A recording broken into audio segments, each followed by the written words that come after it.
Hi, my name is Andrei Vetkov, and the item I chose to work with is a pumpkin, for my fruit anyways. This specific pumpkin came from Burlington, Washington, and I first came across pumpkins at Bellwood Acres in Linden.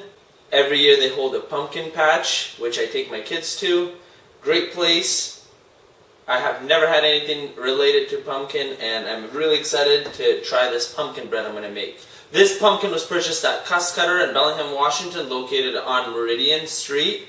And here is what the store looks like from the front. Things to look for when buying a pumpkin: people use them for carving, others use them for eating. You don't want to find any soft spots on the outside shell, and you want it to sound hollow. It maybe doesn't sound so hollow, but it's a lot more hollow than all the other ones at the store. So this pumpkin I paid 90 cents a pound for. It's a little bit out of the season. I'm sure you can probably find them anywhere from $50 to $1 when they're in season. And the season is usually mid-October to end of October. And if you're not buying it from a store and getting it directly from a farm, one thing you'd want to look for is for the vine, which connects to the main part of the plant, is to be completely dried out. That usually means the pumpkin is ripe and ready to go. First thing we're going to do is get all the seeds out of here. And this one's very tough, so I'm struggling with that.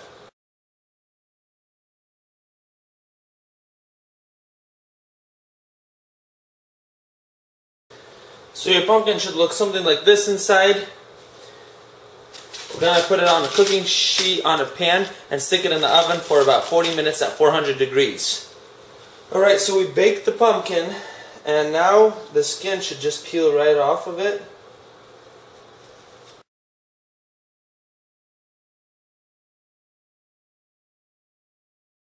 So now we've got this pumpkin, baked pumpkin in here, and I'm going to beat it up into a puree.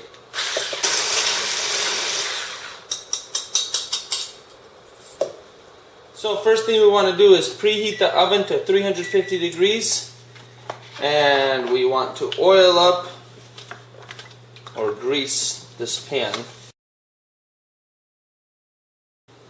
Alright, so first thing, 1 5/8 cups of flour, 1.5 cups.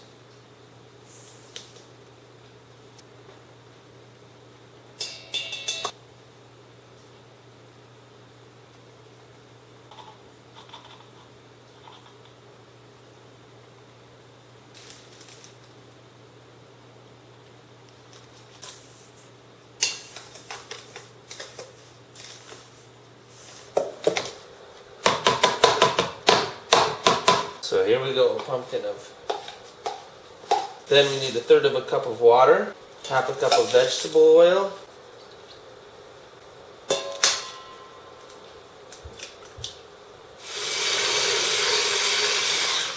so there you go. Alright, now we're just going to pour it in this pan and stick it in the oven for approximately 1 hour. Alright, here comes the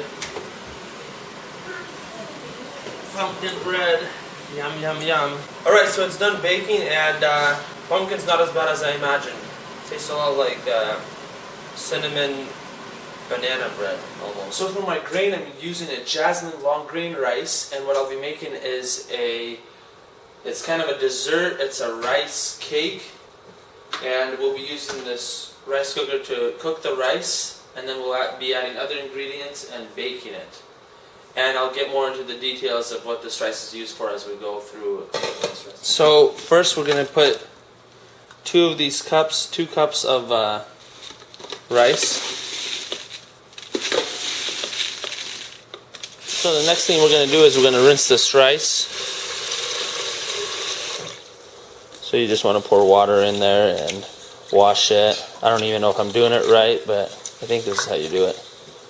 So we got some murky water there, and the goal is to have clear water when you're done. So we're going to pour this water out and pour some more water in. Oh yeah, much cleaner. can actually see the rice at the bottom now. So now we put 2 cups of water. In these rice cookers, you put the same amount of water as you put rice in. So 2 cups of water, which is right about there. 2 more things before we stick it in the cooker, and that is 1 teaspoon of salt and 1 tablespoon of oil. We'll set this in the rice cooker.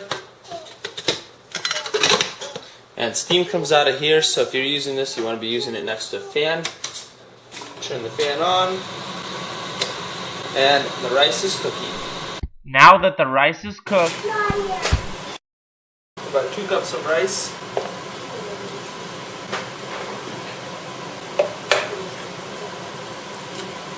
And 3/4 cups of sugar. So then what we want to do is kind of almost like color in the sides with butter. now that the rice is cooked, Batter stick at 1/8 to 1/4, and this is what it's supposed to look like, the bottom of the pan. And now we just pour this in. Yum, yum, yum. Alright. and then we're going to stick it in the oven at about 350 degrees for about 20 minutes. So the serving size for the sugar pumpkin will be approximately 50 grams, which is about 3.5 tablespoons. It's going to consist of about 18 calories. Most of the calories will be coming from carbohydrates, which will have about 4 grams. And the dietary fibers, there's going to be 1.5 grams per serving size. And what stood out the most was vitamin A, sitting at approximately 160%. A few other things about the sugar pumpkin is also has some vitamin C, about 4%, calcium, iron is a good source for vitamin E, vitamin K, iron, magnesium. The only thing that's bad about the pumpkin is a large portion of the calories come from sugars, and the sugar pumpkin is sitting at, in this serving size, at about 1.5 grams. Normally this rice is just cooked in the rice cooker and eaten with meat or vegetables without adding anything else to it. So this is not a likely dish that you will find at a place that sells cooked rice. An interesting fact about the rice grown in the United States is they flood the fields and farm crawfish on the fields while rice is growing. Now this specific rice that I'm using is out of Thailand. Some nutritional facts: the serving size is 1/4 cup, and the calories per 1/4 cup is 170 calories. Most of them are coming from carbohydrates, which is 13%, and some of them are coming from protein, which is 3 grams of protein per 170 calories of rice, which is, I thought that was surprising that there's that much protein. Some more interesting facts that I found is both white rice and jasmine rice are pretty much very much alike. The only difference is there's a nutty flavor to the jasmine rice. There's a brown version of jasmine rice, and that's just where the husk is retained, and that is where you get the higher fiber content from jasmine rice. Otherwise, jasmine rice has about 0.6 grams of dietary fiber per serving. This recipe was very easy to prepare, and I did not like it at all.